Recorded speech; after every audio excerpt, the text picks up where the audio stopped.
भारतीय आर्थिक विकास यानी कि इंडियन इकोनॉमिक डेवलपमेंट का सबसे लास्ट यूनिट है कि भारत का विकास अनुभव पड़ोसी देशों के साथ किस प्रकार का होता है, पड़ोसी देशों के साथ तुलनात्मक विकास किस प्रकार से होता है, खासकर इसमें पाकिस्तान और चाइना के साथ। और इससे रिलेटेड एग्जाम में जो क्वेश्चन बनता है सबसे इंपॉर्टेंट बनता है केस, जहां पर चाइना या पाकिस्तान के इकोनॉमी से रिलेटेड कोई केस दे रखा होगा, उस केस से रिलेटेड आपको क्वेश्चन सॉल्व करने होंगे। हालांकि क्वेश्चन अच्छा हो जाता है। दूसरा क्वेश्चन जो सबसे इंपॉर्टेंट है वो चाइना से इकोनॉमी से रिलेटेड आता है, जैसा ग्रेट लीप फॉरवर्ड क्या होता है, इन सब ड्यूअल प्राइसिंग क्या होता है, इन सब से रिलेटेड आता है। तो चाइना और भारत या पाकिस्तान के बीच में तुलनात्मक क्वेश्चन एग्जाम में पूछे जाते हैं। और इस चैप्टर से भी एग्जाम में लगभग 6 से 8 नंबर तक के क्वेश्चन होते हैं एमसीक्यूज को मिला के। तो इस चैप्टर में कौन कौन से ऐसे टॉपिक है जो हमें पढ़ना है हमारे एग्जाम के हिसाब से वो। तो सबसे पहले तो समझ लो भारत का विकास अनुभव कैसा है पड़ोसी देशों के साथ, अगर तुलनात्मक अध्ययन किया जाए। भारत आजादी की बाद से अपने आप को मिश्रित अर्थव्यवस्था के रूप में आगे बढ़ा रहा है। भारत ने पंचवर्षीय योजनाओं का स्वरूप लिया। दीर्घकालीन विकास के लिए भारत ने अपना औद्योगिक विकास का स्वरूप बदला।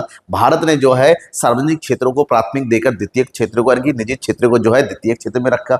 इस प्रकार से भारत ने एक नियोजित आर्थिक विकास को अपनाया और सार्वजनिक क्षेत्र का विस्तार किया, आयात प्रतिस्थापन पर जोर दिया और आत्मनिर्भरता पर बढ़ाने के लिए काम किए। और बाद में जाके 1991 में भारत ने उदारीकरण, निजीकरण और वैश्वीकरण की नीति को अपनाया। तो ऐसे में भारत की अर्थव्यवस्था को समझें कि जब हम विदेशों ओपन हो गए तो चाइना और पाकिस्तान के साथ तुलना नहीं करेंगे, तब तक हमें अपने विकास की वास्तविक समग्रता के बारे में पता नहीं चलेगा। हमें समझना पड़ेगा चाइना की अवस्था, क्योंकि ये दोनों ही भारत के पड़ोसी देश है और भारत की अर्थव्यवस्था इन दोनों ही देश की आर्थिक क्रियाकलापों से प्रभावित होती है। तो इन दोनों को समझना, हालांकि दोनों में बहुत हमारे भारत, पाकिस्तान और चाइना की अर्थव्यवस्था में काफी समानताएं मिलती है, विकास का तरीका भी समानता है, फिर भी हम इसके बीच में तुलना करेंगे क्या है क्या नहीं है। तीनों देश लगभग एक ही समय स्वतंत्रता को प्राप्त हुई। भारत 15 अगस्त 1947 को, पाकिस्तान 14 अगस्त 1947 को और चाइना जो है ग्रेट रिपब्लिक बने 1949 में, लगभग पास में ही है। इनकी अर्थव्यवस्था मुख्यतः कृषि प्रधान ही रही है तीनों की, और जनसंख्या हर एक अर्थव्यवस्था की क्षेत्रफल के हिसाब से दिखे तो अधिक रही है। गरीबी और बेरोजगारी तीनों की ही प्रमुख समस्या रही है और प्रत्येक देशों ने अपने विकास के लिए आर्थिक नियोजन को प्राथमिकता दी। अगर यहाँ पर आर्थिक प्रणाली की बात करते हैं, भारत ने 1947 में स्वतंत्र हुआ और मिश्रित अर्थव्यवस्था को अपनाया। पाकिस्तान 1947 में स्वतंत्र हुआ और मिश्रित अर्थव्यवस्था को अपनाया, और चाइना 1949 में और समाजवादी अर्थव्यवस्था को अपनाया। हर चीज केंद्र के अधीन रखा। तीनों ही देश में विकास की रणनीतियों की बात करते हैं तो तीनों देशों को अलग अलग समझना होगा। सबसे पहले भारत की आर्थिक प्रणाली को समझते हैं। भारत ने मिश्रित आर्थिक प्रणाली को अडॉप्ट किया और इसकी विशेषता है भारत ने केंद्रीकृत आर्थिक योजनाओं को स्वरूप दिया। भारत ने सार्वजनिक क्षेत्र के उपक्रमों को ज्यादा विस्तार किया। भारत में आयात प्रतिस्थापन की रणनीति अपनाई कि वो चीजों का उत्पादन करेंगे ताकि जिसका इंपोर्ट ना करना पड़े। और 1991 में भारत ने अपने आर्थिक सुधार लागू किए, जिसको एलपीजी या एनईपी 1991 के नाम से जाना जाता है। इन सुधारों का प्रमुख उद्देश्य था कार्यकुशलता में वृद्धि, निजी क्षेत्र की भागीदारी को प्रोत्साहित किया जा सके, विदेशी निवेश को ज्यादा से ज्यादा बढ़ाया जा सके। ये थी भारत की निकाय। और भारत के बारे में ऑलरेडी आप पढ़ चुके हैं डिटेल से, लेकिन हमें समझने से ज्यादा इंपॉर्टेंट है जिससे हमारी अर्थव्यवस्था सबसे ज्यादा जो प्रभावित होती है, जिसके साथ आज भी हम कंपटीशन करते हैं, कहीं ना कहीं हमसे आगे है कौन? चाइना। चाइना 1949 में साम्यवादी क्रांति के बाद समाजवादी आर्थिक प्रणाली को अपनाया, मतलब सब कुछ केंद्र के अधीन लेके आया। और 1949 में पीपल्स रिपब्लिक ऑफ चाइना के नाम से इसको जाना जाता है। पूरा नाम चाइना का है पीपल रिपब्लिक ऑफ चाइना।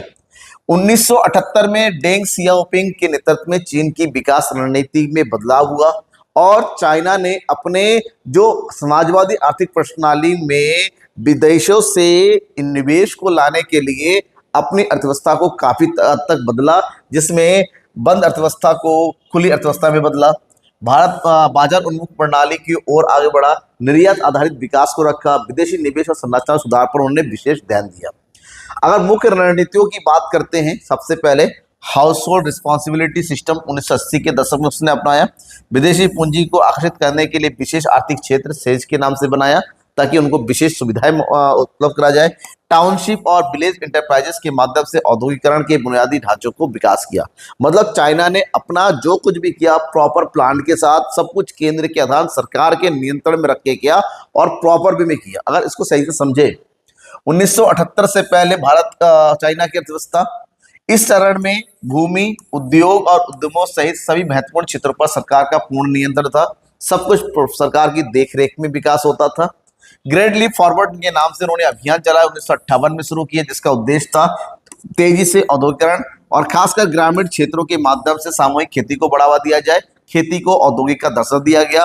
ग्रामीण क्षेत्रों में छोटे छोटे उद्योगों के विकास पर उन्होंने बढ़ावा दिया। नहीं, उन्होंने डायरेक्टली ग्रामीण क्षेत्र का विकास कैसे किया, पूरा प्लान वे में अपने आप को शुरू किया। और भारत ने क्या किया, ग्रामीण क्षेत्र पर तो फिलहाल ध्यान ही नहीं दिया, लेकिन इन्होंने देखिए 1958 से ही अपने ग्रामीण, क्योंकि वो भी कृषि प्रधान था तो खेती का सुधार जरूरी था, और कम्यून सिस्टम बनाया, सामूहिक खेती, लोगों का कम्यून बनाया। फिर 1978 के बाद उन्होंने सुधार लागू किए, क्योंकि उन्हें लगता है कि कहीं ना कहीं हम पीछे रह गए, हमें और आगे जाना चाहिए। सुधार किए और ओपन डोर पॉलिसी अडॉप्ट की। ओपन डोर पॉलिसी मतलब अपने देश को विदेशों के लिए ओपन कर दिया। इसमें कृषि सुधार, हाउस होल्ड रिस्पॉन्सिबिलिटी सिस्टम रखा गया, कम्यून की भूमिका को परिवारों में बांट दिया गया, कम्यून खत्म कर दिया गया, पट्टे पर दिया, किसानों को कहा गया आप खेती करो, और अतिरिक्त उत्पादन को बाजार में बेचने पर उन्होंने जोर दिया। ठीक है, नेक्स्ट है औद्योगिक सुधार के लिए निजी क्षेत्र की कंपनियों और टाउनशिप विलेज इंटरप्राइजेस को वस्तु उत्पादन के लिए प्रोत्साहित किया कि नहीं, आप उत्पादन के क्षेत्र में, सरकार का दिशा निर्देश रहेगा लेकिन उत्पादन आप लोग करो।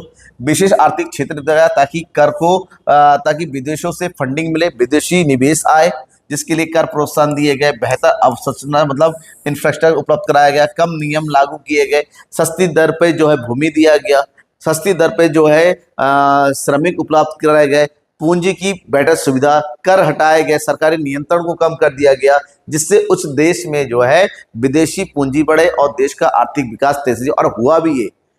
ठीक है, 1978 के उनके सुधार के बाद चाइना पूरे वर्ल्ड में बड़े सबसे तेजी से फैलने वाला मार्केट बना। चाइना ने अपने आप को निर्यातक देश के रूप में बदला कि उन्होंने देखा कि कौन कौन से ऐसे देश हैं जिनका मार्केट में हम निर्यात कर सकते हैं, तो उन्होंने अफ्रीका और इंडिया की जैसे मार्केट को ढूंढा और यहाँ पर के उन्होंने अपना सामान निर्यात करने पर जोर दिया। उन्होंने देखा उस देश को क्या जरूरत है, उस चीज को उन्होंने बनाया। तो ऐसे में निर्यात करेंगे तो जो है एफडीआई बढ़ेगा, इनकम बढ़ेगा, तो उन्होंने निर्यात, आज के टाइम में वर्ल्ड का सबसे बड़ा एक्सपोर्टर कंट्री चाइना है। चाहे इलेक्ट्रॉनिक की बात करते हैं, माइक्रोचिप की बात करते हैं, टॉयज की बात करते हैं, क्या कंप्यूटर्स की बात करते हैं, मोबाइल की बात करते हैं, ठीक है, मोबाइल पार्ट्स की बात करते हैं, ऑटोमोबाइल पार्ट्स की बात करते हैं, चाइना सबसे बड़ा एक्सपोर्टर है इस मामले में, क्योंकि उन्होंने इसी तरीके से कहा कि लोगों की चीज की जरूरत है, हम वो बनाएंगे जो दूसरों को चाहिए। तो उन्होंने वैध मूल्य प्रणाली को अडॉप्ट किया, ड्यूअल प्राइसिंग, मतलब सरकार के द्वारा निर्धारित कीमत पर खरीदी बेची जा सकती है। यहां पर बाजार मूल्य और सरकार का मूल्य दोनों काम करता है, मतलब पहले कंपनी वाले अपना मूल्य तय करेंगे, उसको सरकार देखेगी और उसी आधार पर बाजार में उसको बेचा जा सकता है। निर्यात आधारित विकास उन्होंने किया कि दुनिया को उन्होंने अपने आप को दुनिया की फैक्ट्री के रूप में किया, दुनिया में जो चाहिए वो हम बनाएंगे। उन्हें हर चीज का नकल बनाया, सस्ती दर पर अच्छा सामान बनाया और मार्केट में बेचना शुरू कर दिया। आधुनिक रणनीति 2000 के बाद उन्होंने अपने पॉलिसी में थोड़ा और चेंज किया, उन्होंने जो है इनोवेशंस पे ध्यान दिए। अब 2000 के बाद देखिए उन्हें मोबाइल के मार्केट में ओप्पो, वीवो आज भी इंडिया में सबसे ज्यादा बिकने वाला मोबाइल है। कहाँ की कंपनी है? चाइना की कंपनी है। वर्ल्ड में सबसे ज्यादा बिकने वाला जो इलेक्ट्रॉनिक कार है कहाँ की है? चाइना की है। ठीक है, तो उन्होंने जो है इनोवेशंस पे ध्यान दिए, अपने हाई क्लास इंजीनियरिंग इंडस्ट्री को डेवलप किया, ठीक है, जिसमें एआई हो गया, इनोवेशंस हो गया, एनर्जी हो गया, कम्युनिकेशन हो गया, इन सब पर उन्होंने प्रॉपर काम किया। उन्होंने इंफ्रास्ट्रक्चर पर अच्छा निवेश किया, उन्होंने अच्छे रेल, अपने अच्छे पोर्ट्स, 5G नेटवर्क का डेवलपमेंट किया। आपको पता है कि वहाँ का रेल नेटवर्क कितना, वहाँ पर बुलेट ट्रेन चलती है जो हवा, वो जो है हवा से भी तेज चलती है। वहाँ का उनका पूरा का पूरा आर्मी है, उनका पूरा पूरा नेटवर्क है। वहाँ पर जो है व्हाट्सएप नहीं चलता, उनका खुद का एक अलग से ऐप है जो वहाँ पर चलता है। तो उन्होंने अपने आप को टेक्नोलॉजी के सेक्टर में बहुत ज़्यादा डेवलप किया। सतत विकास, उन्होंने हरित विकास और घरेलू उपभोग बढ़ाने की दिशा में प्रयास किया। उन्होंने टेक्नोलॉजी को अपनाया, साथ ही साथ अपने कंट्री के इन्वायरमेंट को भी, क्योंकि एक टाइम ऐसा गया था कि संघाई पूरे वर्ल्ड की सबसे ज़्यादा जो पॉल्यूटेड शहर था, लेकिन बाद में चाइना ने इस प्रकार से अपने कहा कि प्रोडक्शन करेंगे लेकिन नेचर को बचाते हुए आज वहां का हर एक शहर साफ सुथरा है, वहां पर किसी तरह का कोई पॉल्यूशन नहीं पाया जाता है। फिर बात करेंगे पाकिस्तान। पाकिस्तान की जो स्ट्रेटजी रही है शुरू से वो है भारत को नकल करने की। भारत ने जो कुछ भी किया पाकिस्तान ने भी सेम टू सेम वही किया। आजादी के बाद भारत ने जो है मिश्रित अर्थव्यवस्था को अपनाया, पाकिस्तान ने किया। भारत ने 1951 में पंचवर्षीय योजनाओं को लागू किया, पाकिस्तान ने भी किया। हालांकि पाकिस्तान ने एक काम भारत से पहले किया, जैसे ही चाइना ने 1978 में अपनी पॉलिसी बदली, इकोनॉमिक रिफॉर्म्स किए, पाकिस्तान ने भी 1983 में अपनी पॉलिसी रिफॉर्म किया और भारत ने 1991 में किया। एक समय ऐसा था कि पाकिस्तान की अर्थव्यवस्था भारत से भी अधिक तेजी के साथ, भारत से भी अच्छे तरीके से भी आगे बढ़ना, लेकिन 1991 के बाद वहां पर आर्थिक राजनीतिक अस्थिरता आ गई और ऐसे में उनका विकास की जो गंगा बह रही थी वो उल्टी हो गई और वहां पर कट्टरपंथीता हावी हो गई। वहां पर स्थिरता नहीं रही, सरकार बदलती रही, तो निजी क्षेत्र पर वो अधिक निर्भर होते चले गए। आयात प्रतिस्थापन की रणनीति अपनाई। 1970 के दशक में राष्ट्रीयकरण की नीति और 1980 के दशक में अंत में आर्थिक सुधार भी किए और इस तरह से उन्होंने बहुत जल्दी, लेकिन विदेशी सहायता और वित्तीय मदद काफी मात्रा से प्राप्त होने से, ठीक है, वो लोग कर्ज में भी डूबते हुए चले गए। आज के टाइम में पाकिस्तान विश्व की सबसे ज्यादा अस्थिर सरकार और सबसे ज्यादा दयनीय सरकार के रूप में जानी जाती है। तीनों देशों में अगर आर्थिक वृद्धि की अगर तुलना करें, ठीक है, आर्थिक वृद्धि जीडीपी से बात होती है। अगर जीडीपी की बात करते हैं, भारत मध्यम गति से आज के टाइम में, ठीक है, आज के टाइम भारत विश्व की सबसे ज्यादा तेजी से बढ़ती वाली अर्थव्यवस्था है। औद्योगिक वृद्धि सुधारशील है और चाइना में तीव्र गति से हुई। निर्यात वृद्धि बढ़ती हुई है, बहुत अधिक है, और पाकिस्तान में हर चीज मध्यम और सीमित है। मतलब भारत में अब समय निर्यात बढ़ती है, बहुत बढ़िया तरीके से हुई है। विशेष रूप से 1978 के बाद जो है सुधारों के बाद चाइना बहुत तेजी से आर्थिक वृद्धि को प्राप्त किया और 1991 के बाद भारत की आर्थिक वृद्धि बहुत तेजी से आगे बढ़ी है। जीडीपी के क्षेत्र में अगर बात करते हैं, प्राथमिक क्षेत्र, तृतीय क्षेत्र और तृतीय क्षेत्र की जो अगर बात करते हैं उत्पादन की, भारत में सेवा क्षेत्र का जीडीपी में आज के टाइम में सबसे बड़ा योगदान है और कृषि अभी भी बड़ी संख्या में लोगों को रोजगार प्रदान करती है। मतलब पॉपुलेशन के हिसाब से देखें तो कृषि और कंट्रीब्यूशन के हिसाब से देखें तो सेवा क्षेत्र। चाइना में विनिर्माण यानी कि मैन्युफैक्चरिंग क्षेत्र बहुत मजबूत है और उद्योग का जीडीपी में सबसे बड़ा योगदान है। मतलब वो खेती और सेवा क्षेत्र से ज्यादा उनका प्रोडक्शन यूनिट ज्यादा काम करता है। पाकिस्तान कृषि अभी भी कृषि प्रधान देश है और औद्योगिक वृद्धि अपेक्षा धीमी रही है, वहां पर सेवा क्षेत्र का विकास बहुत कम हुआ। तो ये तीनों के देश में अगर जीडीपी के अकॉर्डिंग देखें, प्रोडक्शन के हिसाब से, तो तुलना कर सकते हैं। मानव विकास संकेतक में जीवन प्रत्याशा, साक्षरता दर, शिशु मृत्यु दर और स्वास्थ्य सेवाओं की अगर पहुंच की बात करते हैं, जीवन प्रत्याशा भारत में मध्यम रही है, हालांकि काफी हद तक जो है सुधार हुआ है। चीन में उच्च रही है और पाकिस्तान में कम है। साक्षरता दर भारत में सुधारशील है, चीन में बहुत अधिक है और पाकिस्तान में अभी भी वहां का एजुकेशन चीजें कम है। शिशु मृत्यु दर की बात करते हैं, चीन से अधिक है, चीन में कम है और पाकिस्तान में शिशु मृत्यु दर बहुत ज्यादा है। मतलब अगर देखा जाए चाइना यहाँ पर बेहतर है, उसके बाद भारत है और लास्ट में पाकिस्तान है। जनसंख्या और गरीबी की बात करते हैं, एक समय चीन पूरी दुनिया में सबसे बड़ा जनसंख्या वाला देश था, उसके बाद भारत का स्थान था और वर्तमान में भारत नंबर 1 पे है, चाइना दूसरा नंबर पे। क्यों? चाइना ने, क्योंकि जब तक जनसंख्या को कंट्रोल नहीं किया जा सकता तब तक आर्थिक विकास की गति को हम सही नहीं कर सकते। तो चाइना ने वन चाइल्ड पॉलिसी को सख्त नियम अपनाए। एक बच्चे से ज्यादा बच्चा नहीं कर सकते, करते हो तो सरकारी कोई मदद नहीं मिलेगी। तो ऐसे में जनसंख्या वृद्धि वहां पर कम हो गई और आज के टाइम में वहां पर बूढ़े ज्यादा है और ऐसे में उन्होंने बाद में वन चाइल्ड पॉलिसी को हटा दिया, डुअल चाइल्ड पॉलिसी कर दिया। भारत में जनसंख्या वृद्धि अभी भी अधिक है, हालांकि जनसंख्या वृद्धि दर चाइना पाकिस्तान में ज्यादा है, लेकिन वहां पर पॉपुलेशन पहले से ही कम थी तो पता नहीं चलता है। लेकिन भारत में जनसंख्या वृद्धि ऐसे वर्ल्ड में सबसे ज्यादा जनसंख्या वाला देश इसमें भारत है। गरीबी, तीनों ही देश गरीबी के स्तर में कमी आई है, ठीक है, लेकिन कमी की गति अलग अलग रही है। अगर चाइना में सबसे तेजी से गरीबी को कम करने में सफल रहा कि चाइना ने प्रोडक्शन पे, रोजगार पे बहुत तेजी से काम किया। सरकार ने पूरी तरीके से वहां पर औद्योगिकरण, निर्यात आधारित विकास और मजबूत अवसंरचना के विकास से वहां के लोगों को रोजगार मिला और रोजगार ही वो चीज है जिससे गरीबी दूर होती है। भारत में गरीबी कम किया गया लेकिन कम होने की दर कम है और अभी भी भारत में बहुत बड़ी जनसंख्या ऐसी है जो गरीबी रेखा से नीचे जीवन रहती है और पाकिस्तान में जो है मध्यम स्तर पे प्रगति हुई है, मतलब लेकिन बाद में जो है यहाँ पर भी प्रगति की दर कम हो रही है। अगर इंफ्रास्ट्रक्चर की बात करते हैं, संरचनात्मक विकास की बात करते हैं, इसमें परिवहन, बिजली, संचार और सिंचाई शामिल होता है। और चाइना ने अपने इंफ्रास्ट्रक्चर डेवलपमेंट में काफी ज्यादा निवेश किया, और इससे क्योंकि औद्योगिक का निवेश करना होगा तो आपका इंफ्रास्ट्रक्चर डेवलप होना जरूरी है। भारत में भी बहुत ज्यादा इंफ्रास्ट्रक्चर में सुधार किया गया है, लेकिन अभी भी ग्रामीण क्षेत्र में सुधार होना बाकी रह गया। पाकिस्तान को अभी इंफ्रास्ट्रक्चर पे चुनौतियों का सामना करना पड़ रहा है, मतलब वहां पर अभी भी इंफ्रास्ट्रक्चर को डेवलप करना रह गया। भारत में अगर ग्रामीण क्षेत्र को भारत की सरकार ने थोड़ा ध्यान दिया तो भारत भी बहुत तेजी से अब आगे आगे तो बढ़ रहा है, लेकिन ग्रामीण क्षेत्र कहीं ना कहीं अभी भी पिछड़ा हुआ है। पर्यावरणीय समस्या, तेजी, अगर किसी भी देश का आर्थिक विकास जितना तेज होता है उतना ही पर्यावरण से संबंधित समस्याएं आती हैं, प्रदूषण वगैरह ये सब कुछ, जिसमें वायु प्रदूषण और जल प्रदूषण सबसे ज्यादा है। लेकिन भारत में ये पर्यावरण चुनौतियां सबसे ज्यादा है, पाकिस्तान और चाइना से भी ज्यादा। भारत में औद्योगिकरण जो है बहुत तेजी से हो रहा है, अनियमित रूप से हो रहा है, शहरीकरण भी बहुत अनियमित रूप से हो रहा है, ड्रेनेज फैसिलिटी है, जनसंख्या का दबाव बहुत ज्यादा है, जिसका दबाव पर्यावरण पे विशेष रूप से पड़ रहा है। तो यहाँ पर भारत की हालत पर्यावरण की स्थिति में देखिए सबसे ज्यादा खराब है। अब कुछ पॉइंट ऐसे होते हैं जो एग्जाम के मद्देनजर हमें सबसे ज्यादा ध्यान में रखते हुए पढ़ना है, जिसमें ग्रेट लीप फॉरवर्ड जो अलग से पूछा जाता है। ग्रेट लीप फॉरवर्ड किसका है? चाइना सरकार के द्वारा सन 1958 में शुरू किया गया था, और ये शुरू किया गया था माओ जेडांग के द्वारा, जो कि उस समय के माओवादी लीडर के रूप में थे। इनका उद्देश्य था कि चीन को एक कृषि आधारित अर्थव्यवस्था से तेजी से औद्योगिक अर्थव्यवस्था के रूप में बदला जा सके। उन्होंने खेती को भी औद्योगिकीकरण की तरह से विकास करने पर जोर दिया।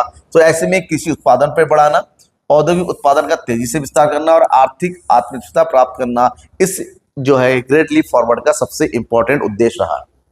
इसकी विशेषता है तेजी से आर्थिक विकास, जिसमें बैकवर्ड भट्टियों मतलब बैकवर्ड एरियाज में, जो गांव देहात एरियाज में जो है तेजी से उत्पादन बढ़ाने पर जोर दिया गया। सामूहिक खेती यानी कम्यून सिस्टम पर जोर दिया गया, जहां पर मिलजुल के व्यक्तिगत खेती की बजाय मिलजुल के लोग खेती करें ताकि आपस में ही उसको सुलझाया जा सके। जनसक्रियता, देशों लोगों को कृषि और छोटे उद्योगों में पार्टिसिपेट करने पे संगठित किया गया कि देश का विकास तभी हो सकता है जब आप सब लोग मिलजुल के काम करेंगे। यानी कि सामूहिकता पर उन्होंने सरकार पर भरोसा करते हुए सामूहिकता पर जो उन्होंने ज्यादा जोर दिया। समस्याएं थी, खराब योजना थी, तकनीकी ज्ञान की कमी थी, कृषि उत्पादन में धीरे धीरे कमी होने लगी, और 1950 के दशक के अंत में गंभीर अकाल पड़ गया क्योंकि इन्होंने रसिया के साथ बहुत ज्यादा वो दोस्ती कर ली थी और उसका नुकसान भी उनका बहुत ज्यादा हुआ। इसी में उन्होंने कम्यून प्रणाली शुरू किया था। वो क्या है? कम्यून प्रणाली एक ग्रेट लीप फॉरवर्ड में शुरू किया था, जिसका मतलब होता है कि लोगों किसानों की बड़ी सामूहिक इकाई बनाई गई थी। करीब 17,000 कम्यून सिस्टम उस टाइम बना दिए गए थे, जिसका काम था कृषि, लघु उद्योग, स्थानीय प्रशासन और सामाजिक सेवाओं के रूप में काम करना। और इसमें एक कम्यून में हजारों परिवार को शामिल किया गया और वो मिलकर ही पूरे सिस्टम को चलाते थे और सरकार उनको हेल्प करती थी। निजी भूमि का स्वामित्व समाप्त कर दिया गया, किसी के पास एकल भूमि नहीं रहेगी। कम्यून पूरे कम्युनिटी की उसमें भागीदारी रहेगी। भूमि और संसाधनों का सामूहिक स्वामित्व था। लोग मिलजुल कर काम करते थे और उत्पादन को साझा करते थे। कम्यून शिक्षा और स्वास्थ्य जैसी सेवाएं भी प्रदान किया करते थे। उद्देश्य सामूहिक उत्पादकता बढ़ाना और इससे दक्षता और सामाजिक समानता को बढ़ावा देना था। लेकिन इसमें नुकसान ये हुआ कि व्यक्तिगत श्रमिक जो काम कर सकते उसकी कमी होगी। लोग जो व्यक्तिगत उससे काम नहीं करते थे। अप्रभावी प्रबंधन उतना ज्यादा नहीं था और धीरे धीरे उत्पादकता भी कमी होती चली गई। और उसका नतीजा ये हुआ कि देश बाद में बहुत बड़ा अकाल आया, क्योंकि लोग कम्युनिटी सब मिलकर काम करेंगे, कोई काम करता था, कोई बैठ जाता था, काम उस हिसाब से नहीं हो पाया था। ठीक है, और बाद में कम्यून सिस्टम को पूरी तरीके से क्या कर दिया गया? हटा दिया गया। उसके बाद महान सर्वहारा सांस्कृतिक क्रांति लाई गई। ठीक है, ये भी देखा था कम्यून सिस्टम हमारा फेल हो रहा है। फिर 1966 में उन्होंने नया सिस्टम शुरू कर दिया। इसके लिए साम्यवादी विचारधारा को सुरक्षित रखना, पूंजीवादी और पर्यावरणिक संप्रभाव को समाप्त कर देना और समाजवादी मूल्यों को मजबूत करना कि देश में सरकार की भूमिका होगी। सारे देश की संपत्ति पर सरकार का अधिकार होगा, सरकार ही देश को चलाएगी। इसके लिए छात्रों और युवाओं को समूह जैसे रेड गार्ड्स की कहा जाता था, उन्हें संगठित किया गया। उनको जो है जो बुद्धिजीवी और पेशेवर लोगों की आलोचना की गई, उन्हें पदों से हटाया गया और कई वर्षों तक स्कूल और विश्वविद्यालयों को बंद कर दिया गया और लोगों को जो है बैकवर्ड एरिया में भेजे गए ताकि वो लोग जो है जो बैकवर्ड एरियाज को प्रॉपर वे में काम कर सके। शिक्षा प्रणाली में अव्यवस्था अस्तित्व के लिए, औद्योगिक उत्पादन में गिरावट आई और राजनीतिक और सामाजिक अस्थिरता आती गई। और 1976 में माओ जेडांग की मृत्यु हुई और उसके बाद इस सिस्टम को पूरी तरह से खत्म कर दिया गया। और 1976 के बाद 1978 की प्रणाली आई और आर्थिक सुधार किए गए। फिर 1969 में आर्थिक सुधार के बाद बंद उन्होंने देखा कि जब तक देश की जनसंख्या को कम नहीं किया जाएगा, हम जो है किसी भी तरीके से अपने पॉलिसी को लागू नहीं कर पाएंगे। तो 1979 में अपनी जनसंख्या को कम करने के लिए वन चाइल्ड पॉलिसी अपनाई। वन चाइल्ड पॉलिसी का मतलब, और वो सख्त तरीके से, जो इस कानून को नहीं मानेगा उसको किसी तरह का सरकारी सहायता नहीं मिलती थी। जनसंख्या वृद्धि को कम करना, संसाधनों पर दबाव कम करना और जीवन स्तर में सुधार लाना इस जो है नीति का प्रमुख उद्देश्य था। विशेषताएं, अधिकांश परिवारों को केवल एक बच्चा रखने की अनुमति थी। कड़े सरकारी नियम और निगरानी लागू की गई थी। छोटे परिवारों को प्रोत्साहन दिया गया था कि लोग अपना परिवार कम से कम रखें और देश की संसाधनों को बचाया जा सके।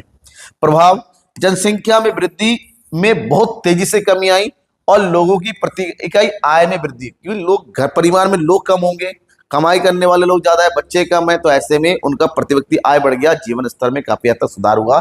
लेकिन समस्याएं थी, पुत्रों की प्राथमिकता थी, एक बच्चा लड़का हुआ, लड़के पर ज्यादा कि लड़का होगा तो, क्योंकि एक ही बच्चा होना था तो लड़कों की संख्या धीरे धीरे बढ़ने लगी, लिंग असंतुलन पैदा हो गया, महिलाओं की संख्या कम होती चली गई। और बाद में एक समय ऐसा आया देश में जो बूढ़े लोगों की जनसंख्या धीरे धीरे बढ़ती चली गई। उसके बाद इस नीति को जब देखा, देश में एक समय ऐसा था कि सब बुजुर्ग होते चले गए, युवा नहीं है, ठीक है, तो इस नीति को खत्म कर दिया गया और बाद में 2 और फिर 3 बच्चों की अनुमति दे दी गई 2002 तक आते आते। देश में आर्थिक विकास करने के लिए चाइना ने 1978 में डेंग सियाओपिंग के नेतृत्व में चीन ने एक आर्थिक सुधार किए गए ताकि विदेशी निवेश देश से ज्यादा देश में आ सके, और इसके लिए एक विशेष आर्थिक क्षेत्र बनाया गया। ये एक ऐसा क्षेत्र जहां पर विदेशों से आने वाली कंपनियों के लिए स्पेशल जो है सहायता प्रदान की, जिसमें कर कम कर देना, करों को कम कर देना, विदेशी निवेश को प्रोत्साहन देना, व्यवसाय के लिए सरल नियम बनाना, निर्यात उन्मुख उद्योगों को बनाया और यहाँ पर विशेष सुविधा दी गई। एक ऐसा भौगोलिक क्षेत्र तैयार होता है जहां आर्थिक कानून देश की बाकी हिस्सों की तुलना में अधिक उदार होते हैं। उस एरिया में कुछ क्षेत्र बनाए जहां पर आसानी से उद्योग स्थापित किए जा सकते थे, जिसमें मल्टीनेशनल कंपनियां आ रही थी। इसका उद्देश्य था विदेशी पूंजी को आकर्षित करना, निर्यात को बढ़ावा देना, तकनीकी हस्तांतरण करना और रोजगार का सृजन करना ताकि देश का विकास हो सके। परिणाम ऐसा हुआ कि वहां बहुत तेज गति से आर्थिक वृद्धि हुई, चाइना की अर्थव्यवस्था आधुनिकीकरण की ओर बढ़ गई और निर्यात का विस्तार हुआ। और आज आप सबको पता है कि वर्ल्ड का सबसे बड़ा निर्यातक इस नीति से चाइना ही है। चाइना ने एक चीज और किया था उस समय, वैध मूल्य प्रणाली, ड्यूअल प्राइसिंग, मतलब 1980 में इस नीति को अपनाया गया। इसमें यह कहा गया कि वस्तुओं 2 अलग अलग कीमतों पर बेची जा सकती है, सरकार द्वारा निर्धारित कीमत पर और बाजार कीमत पर। यानी कि एक कीमत जो उत्पादक खुद तय करेगा, एक सरकार तय करेगी। 2 प्रकार की कीमत थी और जिस कीमत पर सर्वाधिक फायदा होगा उस कीमत पर वस्तुओं को बेचा जा सकता है।